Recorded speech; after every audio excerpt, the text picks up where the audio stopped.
Bienvenidos una semana más a Economía en Pijama. ¿Cómo estamos, Guillem? Bueno, ¿Cómo te va la vida? de momento bien, ya ves que voy en pijama, o sea, yo aquí no se miente, en este podcast no mentimos. Si es economía en pijama, vamos en pijama. Yo, antes de empezar, le comentaba a Guillem que yo creo que voy a cambiar el nombre del podcast y lo voy a llamar Economía en Camisa. No sé cómo lo veis. Sí, hombre, somos un poco el yin y el yang, ¿no? O sea, el que se acaba de levantar versus el que ya lleva un rato haciendo cosas. Bueno, bueno.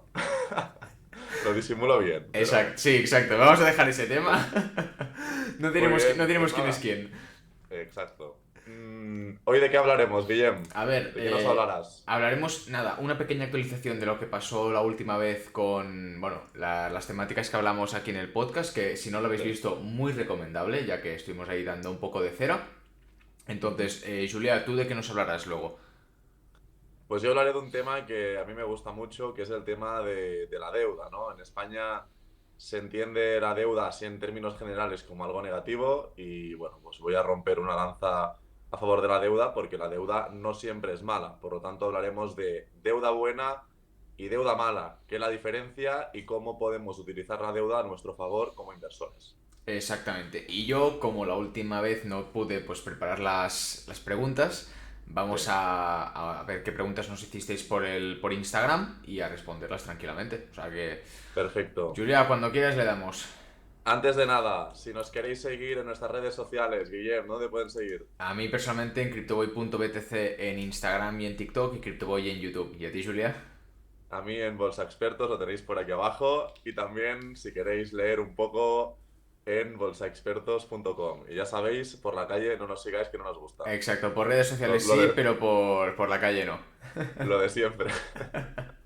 Venga, arrancamos. Perfecto. A ver, lo de la última vez, ¿vale? Reenganchamos un poco. Hablamos del caso de Sí, Ferrovial, ¿de acuerdo? Que sí. dijeron que se iban a ir, o sea, iban a mudar su sede social, creo que era, a Países Bajos por un tema de seguridad jurídica, que también tenía intención de salir a bolsa y era todo mucho más favorable. Y evidentemente se lió pardísima porque salieron pues varios partidos políticos a decir que Ferrovial no era patriota, que esto no se podía hacer con todas las ayudas que le habían dado. Y justo cuando nosotros hicimos el podcast, creo que fue al día siguiente, salieron los de Podemos diciendo que habían lanzado una propuesta de ley para que, en el caso de que empresas tipo Ferrovial se fueran de España, que devolvieran el dinero que les han dado en ayudas o sí, en contribuciones públicas. Y es un poco surrealista porque aparte también decían de que no, que se van a paraísos fiscales, como bien comentó Julia, no es un, o sea, Países Bajos precisamente no es un paraíso fiscal, y me hace gracia el tema de que tengan que devolver el dinero, cuando al final, ¿quién va a devolver las obras públicas? ¿No? Vale, o sea, yo te devuelvo el dinero, ¿vale? Las obras públicas que he construido, que las derrumbo, me las llevo a Países Bajos o cómo va la cosa. O también esto lo hacemos con todos. La gente que se va a trabajar fuera por tener unas mejores condiciones tiene que devolver todo lo que ha gastado en sanidad, en educación y tal. ¿Cómo va? O sea, ya no es nacionalizar empresas, es nacionalizar a la gente. O sea, llegaremos a un punto en que, bueno, pues corralito, ¿sabes? Que no te dejan salir del país. Me parece sinceramente muy surrealista, ¿eh? Y digo, Sí, me sí, parece sí. surrealista tanto si viniera de Podemos como si viniera del PP de Vox. O sea, es que me da igual, es una medida que es de puto gilipollas. Porque es que tú Ujú. no puedes impedir que una empresa se vaya. O sea, está en todo su derecho. Y además lo que hablamos, de que aquí en España el negocio que tiene Ferrovial creo que es un 20%. Un 10% tenía el 90% de los ingresos vía otros países y el 10% actualmente que depende de España, viene de España. diez por Es, ciento de la facturación, no del beneficio. es que me parece ilógico, sinceramente. O sea, es como no... En mi cabeza aún no lo Sí, procesa, tío. y al final, o sea, aquí tenemos que diferenciar dos cosas en el caso ferrovial y una cosa es la adjudicación de obras públicas, que al final, pues el Estado lanza una licitación para construir cierta infraestructura, se presentan muchas empresas y de las empresas que se presentan, pues la más competitiva a nivel de solvencia, a nivel de precio, a nivel de, bueno, pues la que cumple con las mejores características de la licitación es la que se lleva la obra pública y simplemente, pues, Ferrovial era la mejor opción entre las empresas que se presentaban. Ejecuta la infraestructura, Ferrovial cobra y ese dinero es totalmente legítimo porque lo que hace Ferrovial es intercambiar su conocimiento, pues todo su know-how y por lo tanto la ejecución de la infraestructura a cambio de un dinero. Perfecto. El otro tema aquí, que creo que es lo que hace referencia a Podemos, es una cuestión más de lo que hablamos de capitalismo de amiguetes. Es decir, de que el Estado subvencione o dé ayudas a fondo perdido a empresas que no necesitan ningún tipo de ayuda, como en el caso de Ferrovial. Entonces, yo lo que planteo pues, a Podemos en este caso es, ¿por qué, o al PP o al PSOE, quien haya dado las ayudas, por qué se dan ayudas a estas empresas cuando de sobras tienen un volumen de negocio que les permite ejecutar infraestructuras sin ningún tipo de problema y en el caso de que no tengan suficiente cash, pueden pedir financiación? Correcto. Porque son empresas suficientemente grandes como para financiarse como todo el mundo, desde el sector privado, ¿vale? Entonces, ¿por qué se dan ayudas a estas empresas? No lo entiendo. Claro, si tú das ayudas a una empresa privada con dinero público, estás en deuda, tú como empresa con ese Estado. Entonces, bueno, no sé, yo creo que el tema de las ayudas no las tienen que recibir este tipo de empresas, porque si no se crean unas sinergias un poco negativas, ¿no? Si no se crean unas relaciones de dependencia Estado-empresa privada donde pueden hacer mucha corrupción ahí en medio, ¿no? Entonces, yo creo que lo mejor es que el Estado no financie, no dé ayudas y tampoco rescate, ¿no? Porque muchas veces dicen, no, vosotros que invertís y tal, y el capitalismo y el rescate de Bankia. No, no, no, no, no os equivoquéis. Yo estoy totalmente en contra de que se rescate a los bancos privados. Selección natural, tío. Al final es, si Totalmente, tienes que caer, cae. Ya está, no hay totalmente. más. Hay un concepto que creo que alguna vez lo he comentado por aquí, que es el darwinismo económico. Sobrevive quien mejor se adapta al medio. Amén. Si tú eres una empresa y no te adaptas a los cambios de la economía y de tu sector, habrá empresas que sí lo hagan y ayudar, rescatar a estos negocios es básicamente tirar dinero a la basura. Porque si no te adaptas hoy, no lo has hecho bien hoy, seguramente tampoco te vas a adaptar bien el día de mañana. Y ese rescate, la consecuencia de ese rescate, va a ser equivalente a cero con el tiempo. Por lo tanto, que no os equivoquéis. No estamos de acuerdo, o al menos hablo por mí, yo no estoy de acuerdo con el tema del rescate a los bancos, en este caso a Bankia. Fue otro caso evidente de capitalismo de amiguetes, Correcto. ¿vale? Tampoco estoy a favor de que se ayude con dinero público a empresas privadas. Y sí que estoy de acuerdo en que todo ese dinero que no sale del bolsillo del contribuyente y se va a la empresa privada para satisfacer algún tipo de amiguismo entre políticos y empresarios aquí en España, se reduzca de la carga fiscal que soportan personas y empresas de su trabajo, de su productividad, del valor que añaden a la sociedad. Y de esta forma, pues la gente que trabaje, las empresas que lo hagan bien, tendrán más dinero disponible en el bolsillo. Y eso al final es buscar la eficiencia entre lo que se gasta desde el punto de vista del Estado y lo que se necesita. Y ya está. Algo tan Qué bien sencillo habla este como eso. señor, tío. Qué bien hablas. Hombre, es que yo creo que es sentido común. Lo que pasa es que, bueno, al final aquí después hay todos los colores, ¿no? Y en España, bueno, no destacamos por ser muy eficientes justamente en el tema de la asignación de recursos en obras públicas. Para Por lo nada. tanto, creo que es importante remarcar este tema y que no por defender a las empresas como algo positivo para la sociedad, como creo que bueno, mi planteamiento es este, las empresas son positivas para la sociedad y crean riqueza, no por eso defiendo las empresas a toda costa. Pues Bankia, si lo hace mal, y aquí podríamos hablar 4 podcasts seguidos del tema de Bankia, pues si no lo haces bien, si no eres eficiente, si no te adaptas, A si lo tomar haces por culo, mal, tío. si has hinchado tu balance de activos que no valen nada, pues ya sabes, Asumir a la consecuencias. quiebra, liquidas y no te rescatan con creo que fue 40.000 millones de euros a fondo Nuestros. perdido. Exacto. Bueno, cositas que solo, bueno, no diría que solo pasan en España, pero que son un clásico de España. Eso sí que me Totalmente. atrevo a decirlo. Vale, Esto está Julia. esto es tan made in Spain como la tortilla de patatas. O sea que, Literal, literal. Vale, pues bueno, cerrado este tema, vamos a hablar de deuda mala o deuda buena, porque es un tema que exacto. yo lo descubrí hace ya unos años, pero me parece muy interesante, ya que la gente siempre le tiene miedo a la deuda en general, cuando Ujú, no es así según cómo se use, que es lo que nos vas a contar ahora, así que totalmente. el escenario es tuyo. Pues venga, empezamos hablando sobre deuda buena y deuda mala, ¿no? Yo ya sabes que me gusta mucho utilizar a mis alumnos De bueno, pues ejemplo. un poco para conocer el cómo está la juventud, ¿no? Cómo está a nivel conceptual, si coge agua, porque hoy el tema es interesante y vamos, bebe agua porque voy a contar una anécdota después que, vamos, yo me quedé seco. El tema es que en España, en general, estamos acostumbrados a cuando escuchamos hablar de deuda, ¿no? Pues tenemos un sentimiento negativo cuando hablamos de deuda. Y es verdad, la deuda mal utilizada puede ser muy peligrosa para cualquier persona, ¿no? Incluso también para las empresas e incluso también para el Estado. Pero bueno, hoy hablaremos de personas, hoy hablaremos de personas de carne y hueso.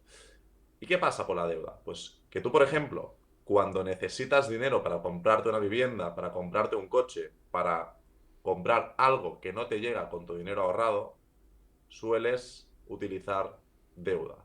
Y aquí la clave para separar deuda buena y deuda mala es en qué te gastas el dinero. Pero antes de hablar sobre en qué no gastamos el dinero, vamos a clasificar muy bien el tipo de gasto que podemos hacer con esa deuda, ¿no? Y antes de nada tenemos que diferenciar deuda buena y deuda mala en función de si estamos comprando un activo o un pasivo. ¿Qué es un pasivo? Pues un pasivo es algo en lo que te gastas el dinero y que no te repercute en un ingreso económico, un beneficio o una reserva de valor o una inversión, ¿vale? Es decir, por ejemplo, yo creo que con ejemplos se va a entender mucho mejor. ¿Qué sería un pasivo? Pues si yo pido un préstamo personal para comprarme un coche, para comprarme una moto, para irme de viaje, etcétera, viaje lúdico, no viaje de negocios, sino para el disfrute.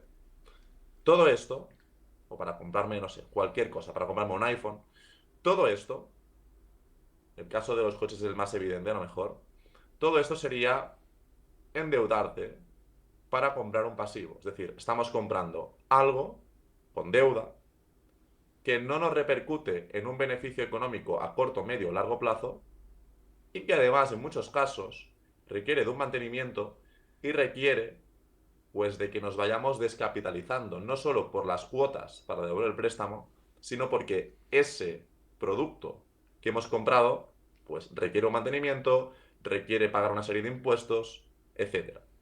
Caso más evidente de deuda mala, el tema de las personas que se endeudan, que financian su vehículo para poder tener el mejor coche de su barrio. Y después hablaremos sobre esto, hemos hablado, hemos puesto algún caso, ya sabes que yo tengo mucho contacto con mis alumnos y me cuentan pues sus decisiones económicas, ¿no? Por suerte o por desgracia. Y yo pues aquí estoy para contarosla a vosotros cuando creo que es divertido Me puedo o imaginar. es alguna cosa que podemos llegar a alguna conclusión de aprendizaje, ¿no? De todo se aprende. Con lo cual ponemos el coche como el prototipo de producto que se compra, se financia y que es el máximo exponente de la deuda mala, ¿no?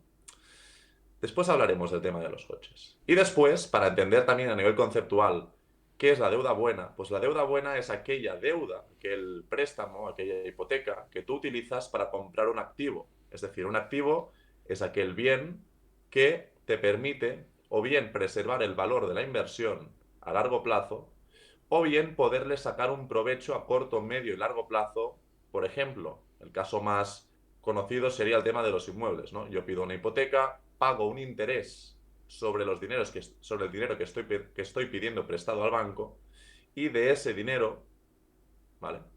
Yo le saco un rendimiento. Si pago el 3% de interés sobre el dinero que me dan y yo le saco un 10% a la compra del activo, así haciendo la cuenta rápida, pues me saco un 7% positivo, ¿vale?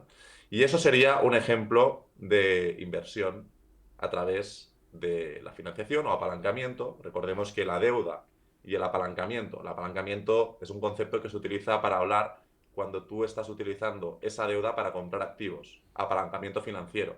Las empresas, cuando piden deuda, utilizan el apalancamiento financiero para poder llevar a cabo mejores inversiones o poder llevar a cabo inversiones con más envergadura, con más músculo financiero, ¿vale? Y eso te permite crecer un poco más rápido que si no tuvieras esa deuda. Exacto. Obviamente, tanto deuda buena como deuda mala, sobre todo la deuda mala, representa un riesgo financiero para la persona que contrae esa deuda, ¿vale? O sea, las deudas siempre contraen un riesgo. Si yo compro un piso en cash, es muy complicado que me pille los dedos.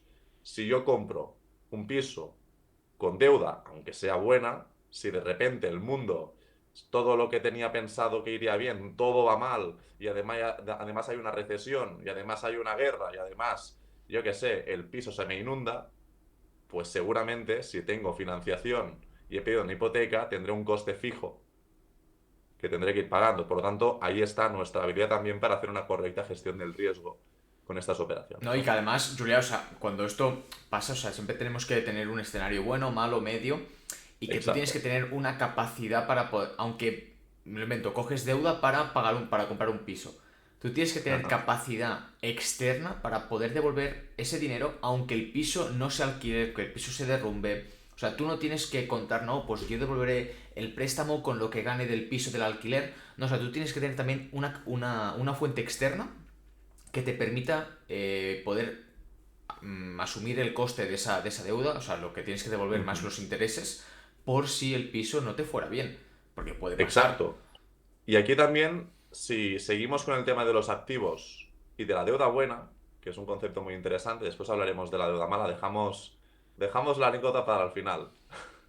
Pues si hablamos del tema de los activos, de los inmuebles, para poner un ejemplo, creo que es el ejemplo más gráfico y que la gente mejor va a entender, si cogemos los inmuebles como concepto de activo, que nos permite además financiarnos a unos intereses muy bajos, pensemos que los bancos, que son aquellas entidades que nos permiten apalancarnos, es decir, pedir deuda, les gustan mucho las viviendas. ¿Por qué les gustan mucho las viviendas? Pues porque es un bien de primera necesidad y porque es un refugio de valor. Por lo tanto, tú cuando quieres pedir una hipoteca, tú cuando quieres financiar la compra de una vivienda, el banco te financiará a un interés mucho más bajo que si te compras un coche financiado. Te financiará a mucho más largo plazo que si te quieres comprar un coche. Una vivienda, recordemos, a día de hoy, tal y como están los tipos de interés, ha subido mucho los tipos de interés para financiar una vivienda, pero te puedes encontrar que en el caso de interés, 3,5, 3,75% te puedes financiar. Si tú vas a un préstamo personal para comprarte un coche o lo que sea, estamos hablando del 12-15%.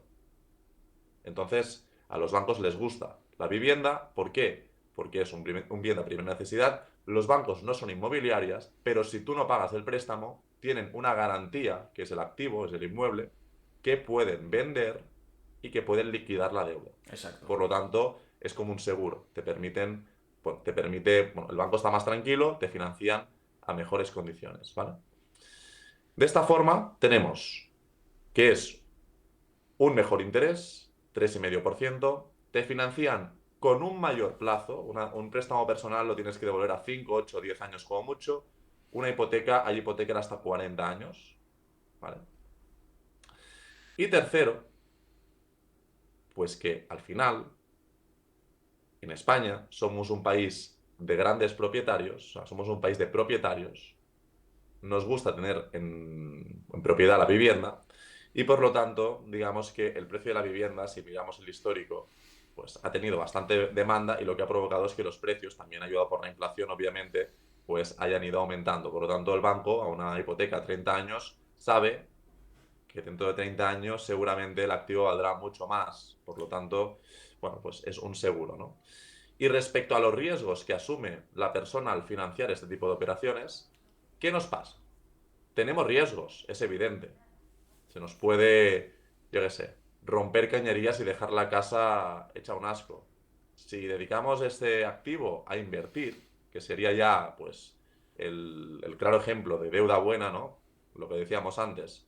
Pues hipoteco, tengo una hipoteca a 30 años que pago 400 euros al mes, este activo lo puedo alquilar por 800 y brutos tengo 400 euros de cash flow, 400 euros que quedan libres cada mes y que además me permiten pagar de forma automática la hipoteca simplemente teniendo a una persona que está de alquiler. Pago el alquiler, perdón, pago la hipoteca, 400 euros, y con el alquiler me quedan 400 euros más para mí brutos, que tendré que descontar, a lo mejor me quedan 300 netos. No está mal. Tengo un activo que me permite absorber la inflación. Recordemos que los inmuebles son activos reales que absorben la inflación. Por eso, mi abuela se compró un piso hace 50 años por 3 millones de pesetas, que a día de hoy son 18.000 euros, y el piso actualmente vale 250, 300.000 Es euros. una Eso es el burrada, tío. ejemplo claro. Eso es el ejemplo claro de inflación. Mi abuela no es Warren Buffett. Mi abuela lo que ha hecho simplemente es comprar un inmueble y la inflación ha hecho el resto. ¿Vale? Exacto. Entonces tenemos por un lado la apreciación del activo absorbiendo la inflación y por otro lado, si somos buenos inversores, compramos bien de precio y alquilamos a un precio correcto, nos sacamos una rentabilidad por el alquiler. Y esa rentabilidad puede ser del 5, 6, 7, 8%, depende de la operación. ¿Vale? Entonces tenemos un 2-3% de apreciación cada año más el 7%, por ejemplo, de alquileres. Y eso representa pues, un 10% bruto de rentabilidad que no está nada mal. Por lo tanto, deuda buena, el ejemplo de los inmuebles, alquiler, sería un buen ejemplo para entender el tema de los inmuebles. O sea, el tema de la deuda buena y pues el Y alquiler. que importante ¿Vale? siempre, antes de que vayas a la anécdota de la deuda mala, Sí, es importante que siempre, antes de hacer cualquier operación, igual que yo sí, siempre digo cuando haces una operación en cripto, es tenla muy clara, coge un papel, apunta 1000 fórmulas, apunta 1000 posibilidades, 1000 resultados y si lo ves bien, adelante. Al final todo tiene un riesgo, como bien ha comentado Julia, o sea, no hay una operación que digas, bueno, la voy a hacer y me va a salir bien sí o sí, porque no existe, pero sí ajá, que cuanta más estudiada tengas esa posibilidad, esas situaciones, esas tal, pues mucho más seguro vas a ir a la hora de, oye, pues voy a pedir deuda para hacer esto. Pero no vayas a lo loco de, justo, hostia, deuda buena, un piso, pues cojo, voy a, a rent, o sea, yo que sé, a cualquier página de estas de mm, fotocasa, pillas el primer piso, lo compras, no, porque entonces sí, aquí sí que, esto sí que es la claro. puedes liar, aunque sea deuda buena. Ahí está, totalmente. Tenemos que hacer los números, ingresos, gastos, costes fijos y sacar estos números. Hablar con agentes inmobiliarios que nos digan a qué precio podemos alquilar ese inmueble si lo compramos, antes de Exacto, comprarlo. ¿Vale? Hay exacto. mucha gente que no hace esto. Y sobre el tema de los riesgos es muy importante. Nosotros no podemos controlar todos los riesgos, pero sí podemos controlar algunos riesgos. ¿Qué riesgos tenemos en el sector inmobiliario? Pues podemos tener el riesgo de, por ejemplo, que no nos paguen, que llegue un inquilino y que no nos paguen. Pues Ocupas. bien, está solucionado esto. Tenemos una figura que es la figura de las aseguradoras. Y a día de hoy existe un seguro que se llama el seguro contra impagos, que en el caso de que no te paguen, el seguro responde pagándote cada mes que no te pagan.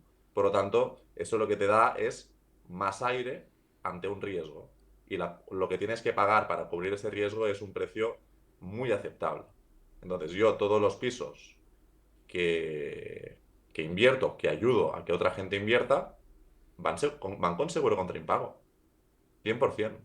La aseguradora te filtra el inquilino en base a un estudio de riesgos, por lo tanto sabes que tienes un inquilino solvente y que en el caso de que el inquilino no sea solvente, te paga la aseguradora, por lo tanto está todo el mundo alineado. La aseguradora le interesa seleccionar un buen inquilino. Si no lo selecciona, te tendrá que pagar a ti las cuotas que no te paga el inquilino.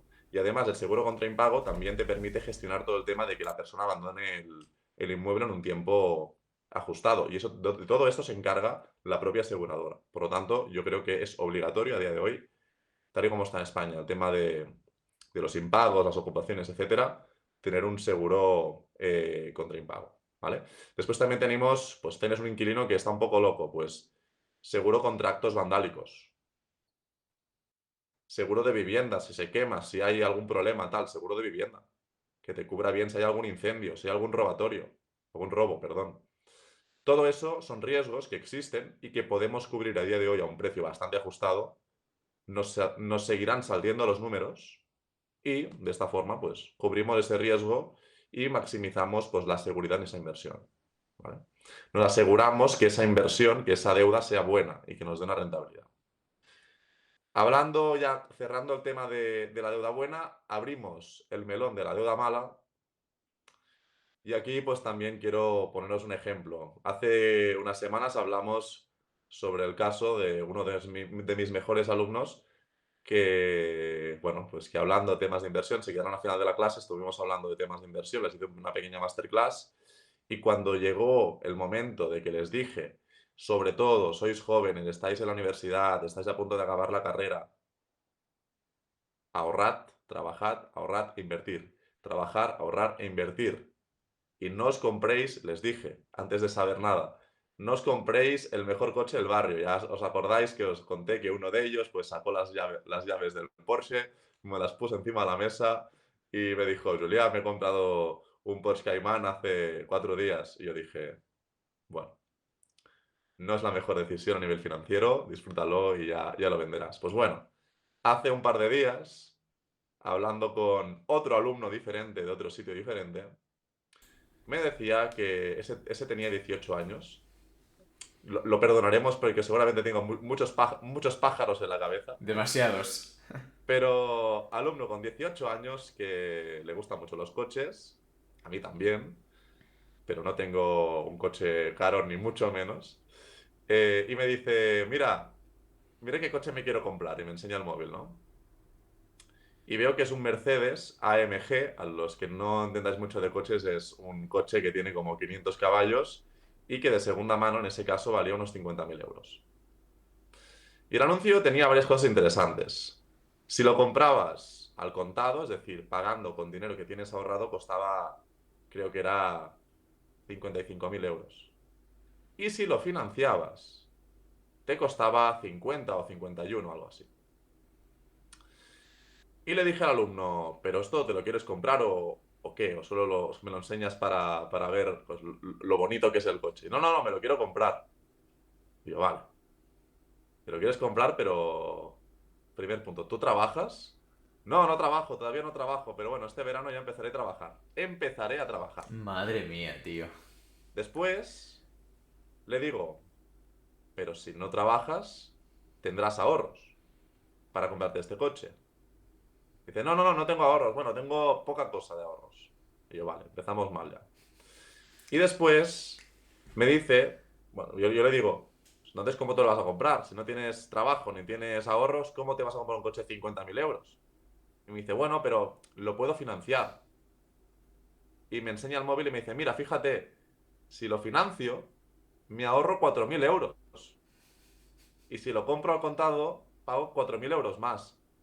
Y yo paré la clase, cogí mi rotulador, enfoqué la pizarra y les hice una pequeña masterclass sobre la deuda mala. Yo sé que a día de hoy nos podemos encontrar pues que los compraventa de coches no ganan dinero muchas veces con la venta del coche, sino que ganan la pasta con la financiación. Y hablemos de financiación. ¿Cuánto te puede costar el interés que pagas sobre el préstamo de un vehículo, nuevo o de segunda mano? Pues te puede costar, yo he visto últimamente, entre el 12 y el 15% de interés. ¿Y eso lo que significa? Y cojo la calculadora. A ver, clase de matemáticas en directo, a ver. Haremos aquí los números muy rápidos, ¿vale? Imagínate que lo compramos por 50.000 euros y sabemos que nos están aplicando un interés anual del 15%. 50.000 por el 15%, pagamos anualmente 7.500 euros en intereses. O sea que en intereses estamos pagando 7.500 euros, lo que equivale mensualmente a 625 euros en intereses cada mes. Primer punto. Segundo punto. ¿Cuánto te va a costar a lo largo de los 8 años del préstamo, pagando el 15%, cuánto vas a pagar en intereses Una burrada, sobre tío. ese vehículo? Financias 50.000, lo que vale el coche, y aquí vamos a calcular solo los intereses. 7.500 por 8 años. Estás pagando 60.000 euros en intereses. Estás pagando Este, más, es que estás pagando más de intereses que del coche, tío. Sí, sí, sí. claro, este chico se va a comprar dos coches, pero solo va a tener uno, ¿vale? La Este coche, o jugada, sea, la del este Carrefour al chico revés. va a pagar dos coches, o sea, tiene un uno por dos, básicamente. En vez de un 2 por uno, un uno por dos. Y después tenemos otro tema. Y es que este coche, si tú te compras un Mercedes AMG con 18 años, si no eres futbolista, no lo podrás mantener. ¿Por qué? Porque ¿cuánto vale el seguro de un coche de 500 caballos No, teniendo 18 años, con 18 años? bueno, sí, sí, sí, vete tú a la casa oficial a hacer cualquier cosa, ¿sabes? Claro, seguro, mantenimiento, impuestos. O sea, se te va por todos los lados. Sin hablar del consumo. Sin hablar de lo que te cuesta cambiar los neumáticos a un coche de este tipo. Y luego la amortización, que luego este coche a los 8 años no vale una mierda. O sea, tú Exacto. piensas que de normal a los 4 años ya vale la mitad. Imagínate en 8. Es que no vale nada. O sea, Totalmente. En la clase les puse exactamente estos números. Les dije el 15%, les puse el caso de 50.000 euros, que era el precio del coche, a 8 años, y les comenté, vale, pues tenemos que el coche vale 50.000. Nos hemos gastado 60.000 euros en intereses. Por lo tanto, el coche, sin contar mantenimiento, te sale a 110.000 euros. Le sumamos un poco de mantenimiento, vamos a poner poquillo a nivel de consumo, mantenimiento, impuestos, etcétera, y seguros. Vamos a poner que en 8 años, tirando muy a la baja, se gasta 100, se gasta 10.000 euros más. Por lo tanto, 110.000, que teníamos 50.000 más 60.000, más 10.000 de mantenimiento, que insisto, sería mucho más, muy a la baja, estirado. te salen, te salen 120.000 euros. Es que es una Y ahí burrada, tío. está, y ahí estamos. O sea, ¿cuál es el precio al que yo podría vender ese coche? El valor residual, ¿no? ¿Cuál es el precio al que yo podría vender este coche al pasar los 8 años? Han pasado 8 años, he pagado el préstamo, me quiero vender el Mercedes AMG para comprarme, yo qué sé, otro coche que sea un despropósito. ¿Y cuánto me ha costado ese coche? ¿Cuánto me ha costado anualmente y mensualmente? Pues bien, si yo lo vendo ese coche por 20.000 euros, ¿vale? Si me ha costado 50, lo vendo por 20.000 euros, Más o menos de la menos, mitad, sí. un poco menos de la mitad a 8 años. Hemos dicho que si en 4 años pierde la mitad del valor, pues pasan 8, le sacamos un poco, baja un 60%. Vale, pues lo vendemos a 20.000 euros. 120.000 de coste total menos 20.000, fácil la operación, 100.000 euros. Por lo tanto, si hago 100.000 entre 8 años, me ha costado 12.500 euros al año. Y si lo hago mensual, me ha costado más de 1.000 euros al mes mantener ese coche. Es una Y burrada. cuando digo de que esto es deuda mala, quiere decir que esto es deuda mala. Porque una persona que tenga un coste fijo y además imprevisible, si se te peta algo del motor, la factura no te la puedes ni imaginar. Aquí estamos contando de que todo sale bien y no hay ninguna reparación Sí, bueno, cara. con Pero 18 si no, años va a hacer un poco el capullo, la verdad, con el coche. claro, si no tienes experiencia conduciendo y te metes con un bicho de 500 caballos, lo más probable es que en una semana lo estrelles, ¿vale? Entonces, bueno, para que veáis un poco la reflexión de la deuda mala. Más de 1.000 euros al mes con un coche que no tiene ningún sentido que te compres, que te va a lastrar tus próximos 8 años, que es donde puedes apalancarte más en el tiempo que tienes por delante, en tu juventud, en vivir en casa de tus padres, para trabajar, ahorrar e invertir. Exacto. Eso creo que es lo más importante, y yo insisto mucho y hablo del tema y me gusta tratar este tema en el podcast porque lo que veo es que el enfoque a nivel financiero, a nivel de ahorro y a nivel de gasto en la gente joven me preocupa. Y yo tengo mucha exposición, estoy en contacto día a día con personas que están estudiando y que me cuentan sus historias. Y simplemente sé que algunos de ellos, algunos de los que tenéis este coche, sí, sí, os lo sé, me estáis viendo y estáis poniéndoos las manos en la cabeza, y tranquilos que no digo nombres, pero todos sabéis quiénes sois. Pues yo simplemente os lo cuento, doy detalles para que seáis conscientes, tengáis información y sepáis cómo funciona esto. El coche no te va a costar 50.000 euros, te va a costar 110.000. Y simplemente esto, quería hacer esta reflexión para que quede constancia de que, bueno, pues todas aquellas personas que tengan pensado tomar alguna decisión de este tipo, no hace falta gastar de 50.000. Si te gastas 15.000 o 20.000 y no los tienes, es lo mismo. Cómprate un coche acorde a tu poder adquisitivo. Y también siempre lo digo, yo soy inversor, llevo tiempo ahorrando, tengo un capital ya pues que está bien, que puedo hacer cosas y conduzco día a día un coche que vale menos de 5.000 euros. Conduzco Y un el orgullo coche intacto. que vale menos de 5.000 euros y va perfecto y estoy orgullosísimo y no miro para abajo cuando mi vecino entra con el BMW. Me da igual. Mi cuenta bancaria seguramente sea mucho más sana que la suya Ahí, y a largo plazo todavía facturando, mejor. Julia. Y voy a poder invertir mejor que él porque tendré cash y está la economía petando y cuando me quiera vender el Mercedes AMG no me lo va a comprar nadie. O voy a venderlo a un precio que no me va a gustar. No voy a recuperar nada de nada. Por Hablando de lo tanto, factores. trabajar, ahorrar e invertir.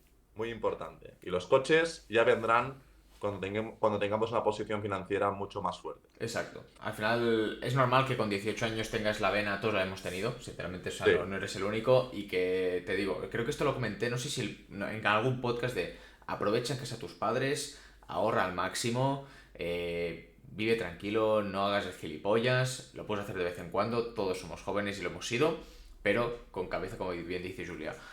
Pero Totalmente. muy buen tema, tío. La verdad, el tema de la deuda mala o buena, o sea que interesante podcast. Ujú. Muy bien, Guillem, te toca Venga, hablar a ti. yo voy a ir más al grano, que sabes que soy más veloz. Yo tengo velocidad TikTok, ¿vale? De 1 minuto. Pero no, quiero comentar un par de noticias y luego mencionar Sí. ciertos temas que me habéis mencionado, me habéis hablado y los comentaremos por encima, intentaremos que todos, ¿vale? Lo primero, el tema del BUSD, el Binance Dollar, es la stablecoin del exchange de Binance. Ya comentamos hace un par o tres de podcast de que la Ujú. empresa que emite la stablecoin, que no es Binance, es Paxos, dejó de emitir, o sea, dejará de emitir la stablecoin. Sí que es verdad que la seguirá respaldando la que hay en el mercado, pero no se va a emitir más. Luego, Ujú. Coinbase dijo y anunció hace poco que a partir del 13 de marzo, si no recuerdo mal, si no me falla la memoria, el 13 de marzo, o sea, en nada, van a dejar de o sea, van a dejar de respaldar el BUSD, va a desaparecer el BUSD de Coinbase, incluso los pares de trading con dicha stablecoin, ¿de acuerdo? Pues todo influenciado por lo mismo. También dijeron que no había pasado ciertos requisitos o ciertas auditorías y que el hecho, evidentemente, de que Paxos dejara de emitir el BUSD ponía un poco en jaque que siguiera emitiéndose o haciéndose trading de esa moneda en dicho exchange, ¿no? Si os fijáis en CoinMarketCap, ¿vale? Lo voy a ver ahora en directo. Lo miré hace pocos días, pero también como os comenté y lo vimos en el primer podcast que hablamos de ello, el market cap de BUSD en este caso no ha parado de bajar desde esa noticia. Como es lógico, al final tú piensas que si una moneda deja de emitirse, lo normal es que tú hagas cambio a otra moneda distinta. Ujú. Y fijaros cómo el market cap ha pasado de unos 22 billones en americanos a actualmente unos 8,4 billones. Y esto Ujú. desde diciembre de 2022, ¿vale? O sea, desde Ujú. inicios de diciembre hasta a día de hoy ha bajado toda esa capitalización y lo seguirá haciendo, ¿vale? O sea, al final fijaros que como va haciendo así escalita. Entonces, lo que yo recomiendo y lo que os dije en su momento es que cambiéis vuestro stablecoin, en este caso BUSD, por otra, ya sea USDT, ya sea DAI, y no sé si hay alguna más que sea así de fiable. Hay muchísimas stablecoins, pero la mayoría son una mierda que van a durar muy poco. Y hay una teoría que está corriendo por ahí, y es que los estados, en este caso la SEC, ¿no? Que sería como el mayor, lo que están haciendo es acorralar al usuario cripto en una única stablecoin. Lo que están haciendo es que todos poco a poco acabemos únicamente teniendo un stablecoin y que por lo tanto sea mucho más fácil de controlar, de atacar el sector. Por ejemplo, ya USD se fue a la mierda, BUSD va por el mismo camino, aunque no por el mismo motivo, y ahora mismo solo quedan USDC, USDT y DAI, ¿no? Que serían como las tres que aún quedan. Y ahí la teoría, ojo, es teoría, ¿eh? No es algo confirmado ni mucho menos, pero que están haciendo ese tipo de corralito para que tú únicamente tengas una única vía de salida y que por tanto es mucho más fácil de controlar. Evidentemente es más fácil de controlar una puerta que tres, ¿no? Pues a eso queríamos llegar. Están centralizando al final. Más o menos, más o menos. A ver, al final también es lo de siempre, ¿no? Mucha gente quiere la descentralización, yo creo que no va a existir completa. Entonces, bueno, porque al final el Estado no es gilipollas y por mucho que queramos, el Estado sigue teniendo un poder increíble y que no podemos escapar de él, por mucho que nos guste. Entonces, sí que puede haber en ciertas ocasiones descentralización, pero no completa. Ojo, mi opinión, ¿eh? Yo sé que es verdad que yo cuando empecé tenía una visión totalmente distinta a la que tengo ahora y cada vez intento ser más objetivo o más realista. Pero bueno, al final el tiempo dirá. Simplemente eso, que cambiéis el BUSD por cualquier otra moneda, USDC, DAI o USDT, y de momento podemos estar tranquilos, ¿vale? Así que no tardéis mucho porque luego pues pasa lo que pasa, ¿no? Experiencia propia, ya lo hemos comentado en algún podcast de que por ir tarde me he comido unas cuantas hostias.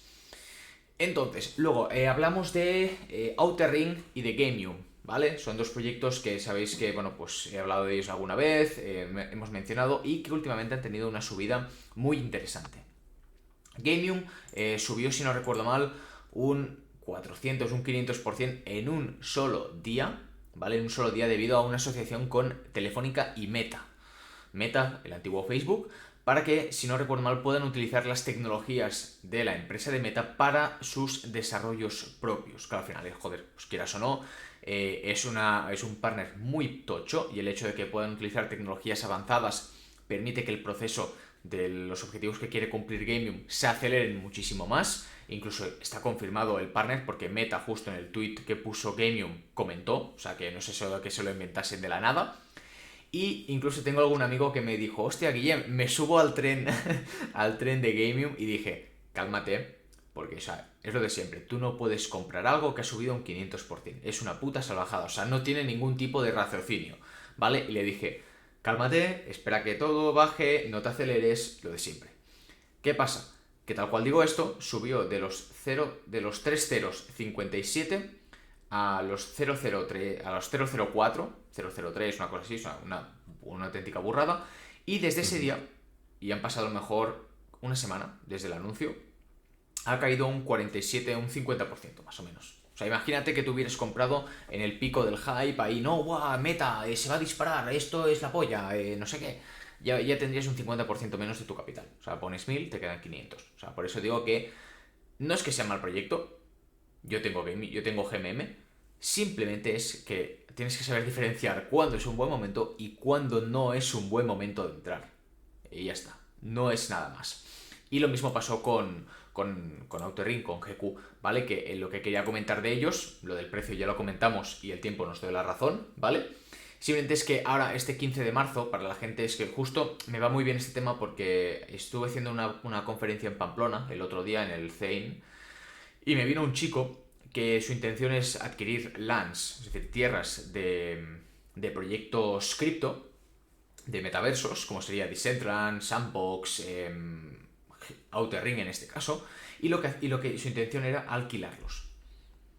Era alquilar esas lands para que las empresas pudieran hacer eventos o ciertas acciones en esas lands. Y me pareció súper bueno, o sea, realmente es un negocio. Que tú puedes, es como lo mismo, o sea, al final es alquilar, igual que alquilas tierras aquí en la vida real, pues alquilarlas en el metaverso. Y tiene bastante más rentabilidad de la que puede parecer. Puede que a corto plazo no sea tan rentable o no haya tanto interés, pero que si en ese metaverso funcionan las cosas bien y hay atracción por parte de las empresas, podrías tener un buen posicionamiento teniendo en cuenta que cuando una LAN sale, lo normal es que esté bastante barata, en comparación a cuando, evidentemente, el ecosistema se nutre muchísimo más. Y A nivel, mencionaros que, dime, Perdón, Guillem, a nivel de precios, ¿cuánto puede costar un terreno del depende, metaverso? depende, es que, claro, depende mucho del tamaño, depende mucho de la zona, depende mucho Pero, del metaverso. Claro, a mí me estuvo comentando, hay un proyecto que es Outer Life, creo que se llama, no sé si era así el nombre, pero iba por ahí. Claro, había LANs que te costaban $20, a lo mejor. Porque es como una representación, o sea, literalmente es una representación del mundo real. O sea, tú puedes comprar va, tu terreno, ¿no? Entonces, pero claro, luego hay parcelas en Decentraland que te pueden costar pues 5 Ethereums, tranquilamente, o más, ¿no? En el 2021 se han vendido lands por una burrada, porque a lo mejor estaban al lado de la casa de Snoop Dogg, ¿sabes? O sea, entonces Totalmente. varía mucho. ¿Qué pasa? En el Outer Ring, este 15 de marzo salen las lands, ¿vale? Y se van a lanzar todas a subasta. Es decir, el proyecto no va a poner un precio de salida, sino que va a establecerse, creo que, no recuerdo la cantidad exacta de GQs, porque todo se va a comprar con los GQs y el 75% o el 80% se va a quemar de todo lo que recauden. Va a ser a subasta mínima, o sea, no sé, o sea, o sea, un precio irrisorio, ¿vale? Y a partir de aquí va a salir, o sea, se va a vender la LAN por lo que el usuario final esté dispuesto a pagar, o sea, subasta pura. No es eso de, venga, todas a $1000, no, ellos ponen un precio irrisorio y a partir de aquí tú, tú pones lo que consideres. Y eso es interesante porque, a ver, sí que es verdad que va a haber mucha gente que va a comprar LANs, eso es inevitable, me sé de unos cuantos, pero a lo mejor con suerte puedes comprar alguna barata y luego sacarle alguna rentabilidad cuando pues el juego salga completo, etcétera, etcétera. Simplemente que lo tengáis en cuenta. Para participar, si no recuerdo mal, esto lo podéis encontrar mejor en su página web y en sus canales, tienes que tener un NFT de Outer Ring. Y esto pues al final o lo puedes comprar en el marketplace o a través de una loot box o como fuera. O sea que es fácil de acceder a estas primeras lands, ¿vale? Que luego sí, evidentemente van a haber más ventas durante el transcurso del año, pero esta primera pues es fácil de acceder a través de la única compra de un NFT. Así que os invito a que si os interesa investiguéis más, porque yo tengo la noticia, pero no me acuerdo de las cifras, ni de las cantidades, ni de qué NFT en concreto. Si es, la verdad que no, como no tengo intención de compartirla, si no es algo que a mí me interese, y no porque sea Outer Ring, sino en general, pues sé la noticia, pero muy ahí a grosso modo, ¿no? Entonces, eso por parte de estas dos. Luego hay algunas preguntas que, aparte, se hicieron en el canal que van un poco dirigida a ambos, Julia. O sea, que te voy a lanzar alguna, Perfecto. ¿vale? Porque dije, hablad, o sea, preguntad lo que sea. De economía, de bolsa, de inmuebles, de criptos, lo que fuera. Una pregunta que me parece interesante es el tema de qué suceso crees que podría hacer que marcase el bottom de la economía. O sea, si hubiera que haber otro factor externo súper tocho, que digas, buah, esto va a derrumbar aún más la economía, ¿cuál crees que sería? Mira, yo plantearía tres y te los diré de menos probable a más. El menos probable que te diría yo sería un virus. Viendo lo que ha pasado con el COVID, pues bueno, está claro que causaría una situación de pánico brutal y ya acabaría de destrozar la economía. Virus. Guerra. Y cuando hablo de guerra hablo en general, guerras entre Rusia, Ucrania, la OTAN, etcétera, que escale la guerra. O bien China, Taiwán, dos guerras.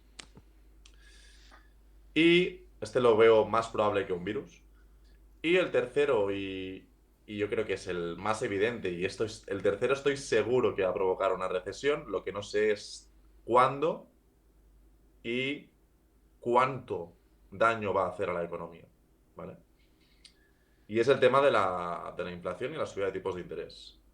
Con la subida de tipos, lo que están haciendo básicamente es recortar el crédito a empresas y familias para básicamente destrozar la economía y construirlo todo de cero. Por lo tanto, creo que la más probable es el tema de la inflación y el bottom de la economía. Lo que creo es que lo va a provocar de forma más probable la inflación, si no las guerras, sino otro virus. Ok, ok. Yo te diría, a mi opinión personal, el tema de China-Taiwán es algo que se estuvo Mm. viendo bastante cuando empezó la guerra de Rusia-Ucrania, ¿no? Que a lo mejor los chinos aprovecharían para iniciar esa guerra. Eh, Aunque no creo que fuera tan bestia como un Rusia-Ucrania, sí que podría afectar, pero no creo que fuera tan exagerado. Desde mi punto de vista tampoco conozco todos los entresijos de esa confrontación, ¿no? O hasta dónde puede llegar. Y luego sí que es verdad que el tema de... O sea, no creo que haya como un hecho en concreto, tipo cae este banco o cae este país, como pasó a lo mejor pues, aquí en Europa con Grecia, sino que, como bien has dicho tú, creo que va a ser un acumulado. O sea, que Sí. es como que lo que están haciendo ahora o sea, va a haber un punto en que van a caer todos como moscas. En plan, dominó, pum, pum, pum. Van a empezar. Exacto. Efecto dominó 100%. Sí, Exacto. sí, sí. No que sea una cosa en concreto, sino una escalarita. Pi, pi, pi, pi, pi, pi, pi, pi, pi. Y que provoque, pues. Oye, pues estamos. Sí que estamos en la mierda. Sí, sí. Pero no sé, no sé. O Yo, sea, me imagino un hecho en concreto. Y joder, como no sea la caída de alguna empresa muy importante americana o china, tipo. sí. ¿Cómo se llama la inmobiliaria esa, tío? No me acuerdo ahora. Evergrande. Evergrande. O sea, como no sea algo de este estilo que de un día para otro digan, oye, chapamos, estamos en bancarrota, no podemos pagar, Mm. creo que va a ser más un efecto dominó. Sí, Así que, también puede haber la cuarta figura que es totalmente incierta, es un cisne negro. Es decir, que algo pase que no tenemos controlado en absoluto y que provoque una situación de pánico y sumado a todo lo que ya hemos comentado, pues acabe reventando la economía. Es decir, que la economía acabe desplomándose. Yo creo que no hace falta mucho para provocar una situación de pánico. Es decir, con una situación que sea lo suficientemente negativa y que el mercado absorba esa noticia como algo realmente peligroso, si hay ese desencadenante, las fichas van a caer por su propio peso. exacto. Porque la economía no es robusta actualmente, al menos en Europa sobre todo. En Estados Unidos, aunque tienen una burbuja inmobiliaria mucho más fuerte que aquí en Europa, en Estados Unidos, digamos que la burbuja está a punto ya de explotar a nivel financiero. ¿Vale? La situación económica no es, a lo mejor yo la veo un poco más grave Sí, al que en final, Europa. por ejemplo, el techo de deuda de Estados Unidos no se para de ampliar. O sea, Sí, es sí, algo sí. que, porque es Y que tendrán no. un problema ahora con el tema del techo de deuda. Claro, porque tienen que ir todo el rato como aprobando ese incremento del techo, porque si no aprueban el techo de, o sea, no aprueban el incremento del techo de deuda, no van a salirse. O sea, No, no, van. Es que. es que básicamente, si no llegan a un acuerdo los políticos americanos sobre el techo de deuda y llevan muy al límite la situación de elevar el techo de deuda, podríamos ver, lo camuflarían de la forma que ya saben hacer y todo este tema, ¿no? Pero veríamos a Estados Unidos en default. Veríamos a Estados Unidos en suspensión de pagos. Veríamos a Estados Unidos, que todo el mundo ahora está comprando renta fija americana porque dan 4,5-5%. Veríamos a Estados Unidos sin pagar las deudas que tiene que pagar. No sabemos hasta qué nivel alcanzaría el impago, pero que podría haber un impago, Es podría haber muy un impago fuerte. perfectamente si no alcanzan un techo de deuda y no pueden financiarse. Es que yo no me imagino una situación en la que no aumenten el techo de deuda. Porque es que No, no, saben no, que siempre si, harán eso, es que siempre saben que harán si no lo eso. aumentan, sí que o sea, nos vamos todos a la mierda, literalmente. Pero Porque al es que final desde hace es la 40, potencia número uno, tío. pero es que yo, o sea, creo que la van a subir 100%. El tema está en cuánto tarden en subir el techo de deuda Ya. y cuanto más tarden, cuanto más apuren, más riesgo habrá de que eso pase, ¿vale?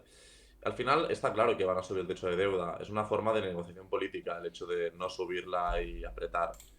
Es por una cuestión de, bueno, pues de que crea inestabilidad el hecho de no subir el techo de deuda. Pero bueno, durante los últimos 40-50 años han ido subiendo de forma sucesiva y continuada el techo de deuda.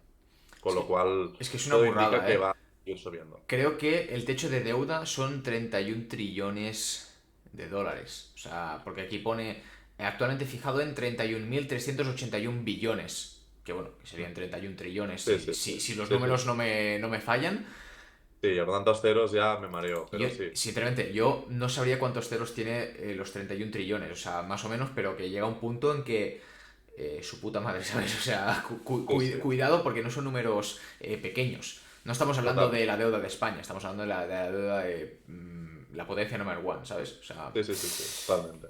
pero bueno, a ver cómo, a ver cómo evoluciona el tema. Ya Sí, veremos a exacto. ver cuál es el desencadenante. Y nada, la última, haremos dos preguntillas, las respondemos rápido, ¿vale? Porque con la broma llevamos ya una horilla casi, o sea que... Hostia.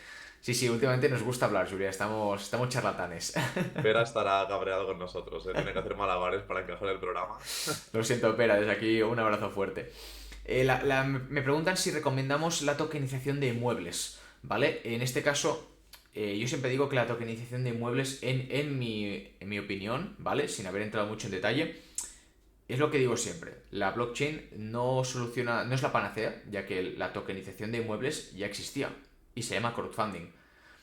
¿En qué consiste la tokenización de inmuebles barra el crowdfunding? No, es que un inmueble que adquiere una empresa se divida en partes X, a lo mejor pues divides un piso de 100.000 en 100 partes, entonces tú permites que en vez de que haya un inversor que compre la totalidad del activo, haya 100 inversores o a lo mejor pues 50, 60, porque a lo mejor hay gente que quiere comprar más, y permite que haya más inversores y por tanto el acceso a la inversión en este tipo de activos, que normalmente suele ser alta, o sea, no está hecha para todo el mundo o para ciertas carteras o ciertos trabajos, permite hacerla más accesible.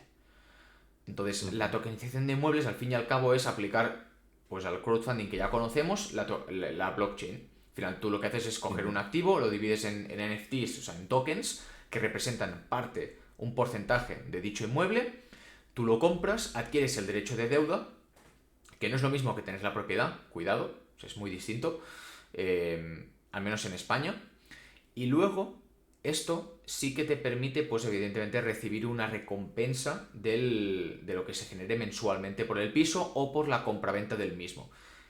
Al fin y al cabo, en resumidas cuentas, el crowdfunding o la tokenización te permiten acceder a un tipo de activo que de normal tú no podrías acceder o que la barrera de entrada es superior. A día de hoy, gracias a Dios, existen varios proyectos, al menos en el sector blockchain, que aplican esto. Sí que una de las ventajas que veo con respecto al crowdfunding normal y corriente, creo que son dos. Uno es la transparencia a través de la cadena de bloques, ya que puedes ver todas las transacciones, todos los movimientos, todo el flujo de capital de dichas operaciones, cosa que en el crowdfunding no existe, o al menos a no ser que lo quieran hacer ellos público por cuenta propia, y esto da mucha más seguridad al inversor. Y la segunda ventaja es la liquidez que puede existir. Es decir, a lo mejor yo puedo tener un NFT que sea un token de una parte de un inmueble, y claro, si lo hago con un crowdfunding normal, sí, se pueden crear un marketplace interno para que la gente pueda comprar y vender, pero creo que es más fácil o es más accesible para los usuarios de la Web3 de que pues, el NFT se cuelgue en un marketplace común y genérico y que haya más liquidez disponible, ¿no? O sea, al final es como lo típico, tú tienes acceso a un mercado tuyo o un mercado global. Pues evidentemente habrá más liquidez en un mercado global, como sería un marketplace estilo OpenSea, Magic Eden o cualquiera de estos. Entonces creo que son las dos principales ventajas que trae la tokenización versus el crowdfunding. No sé si a nivel técnico, aparte del uso de smart contracts, evidentemente, y que seguramente los costes se puedan llegar a reducir en ciertas ocasiones, no sé si hay alguna otra ventaja con respecto a ello, pero si quieres investigar de empresas que aplican esto a día de hoy, yo te conozco tres. La más conocida en España es Rental, Reental.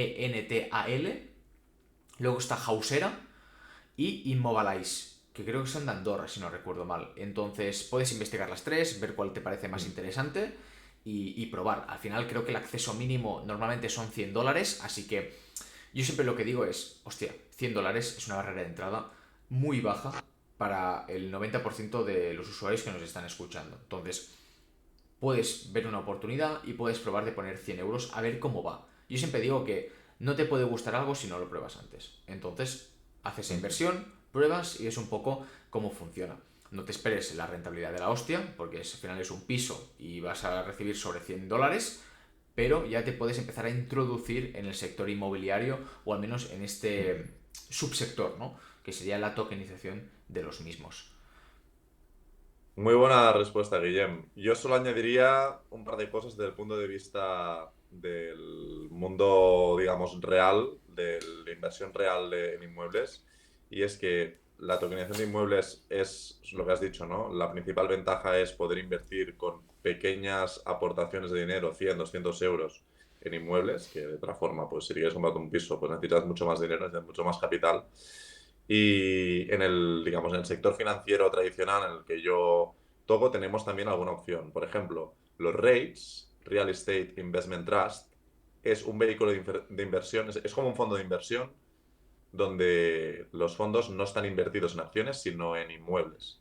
Por lo tanto, tú puedes comprar una participación de ese fondo de inversión inmobiliario, ese REIT, y puedes, digamos, tener exposición a cientos de activos inmobiliarios, de vivienda, de naves industriales, de centros logísticos, de zonas concretas, puedes segmentarlo muchísimo y puedes invertir en inmuebles diversificado en todo el mundo, también desde poco importe. Eso serían los REITs. Y después también hay el crowdfunding inmobiliario normal y corriente, que es como la tokenización que comentabas tú, pero bueno, con dinero real, sin estar en el sector cripto. Por lo tanto, también existen opciones para aquellas personas que quieren invertir en inmuebles, pero que no tengan grandes capitales. Inconveniente, la clave del sector inmobiliario, donde tienes ese extra de rentabilidad, es a través del apalancamiento, la deuda buena que comentábamos. Con lo cual, sí que tendrás buenas rentabilidades, 5, 6%, 7%, pero no te espere las rentabilidades que te puede dar la inversión inmobiliaria propia, apalancada y con el control tuyo como propietario. Exacto, exacto. Y ya para Muy terminar, bien. la última pregunta, muy sencilla al final es, ¿dónde os informáis para estar tan al día de vuestros campos, ¿no? Yo en lo personal te diría que Twitter. O sea, yo antes usaba mucho los canales de noticias y que aún a día de hoy los sigo usando. O sea, a lo mejor entro una vez a la semana para ver lo que ha pasado en más detalle. Que serían Cointelegraph, que serían Criptonoticias, Decrypt, Bein Crypto, o sea, BE in Crypto. Son canales que yo uso a diario, bueno, perdón, semanalmente y que pues van bien, ¿no? Sí que es verdad que hay muchas noticias, pero entonces pues lees el título y el que más te llame la atención al fin y al cabo. Pero te diría que Twitter es la que más uso sin duda. Ujú, Sí que es verdad que hay mucha información, muchas veces antes de que salga en los medios de comunicación, pero también es importante verificar lo que si lo que están diciendo es cierto. En Twitter ujú. es donde se mueve casi toda la comunidad, tanto hispana como americana, o sea, anglosajona, de criptomonedas. Entonces ahí tienes información a patadas, o sea, no te puede faltar de nada, porque aparte ya no solo la gente que tú sigues, sino lo que te recomienda el algoritmo en base a lo que tú sigues, ¿no? O lo que da like esa persona, lo que retuitean, etcétera. Entonces, si Ujú. quieres saber qué perfiles seguir en Twitter, tienes dos opciones. Una es, te vas a mi canal de YouTube, CryptoBoy, y hace unos meses subí un vídeo de qué cuentas recomiendo, y hay un apartado que es Twitter, ahí puedes ver las que yo sigo, y si no, te puedes ir, porque algunas me faltaron, evidentemente, no pude poner todas, te puedes ir a mi perfil de Twitter, que es CryptoBoyOff, con dos Fs, y ves la gente que sigo. Y a partir de ahí, pues vas viendo los perfiles y los que te llamen la atención los sigues. Porque yo en Twitter intento seguir a poca gente y lo que sigo es, al menos para mi opinión, es de calidad. Entonces ahí te puede Ujú. servir.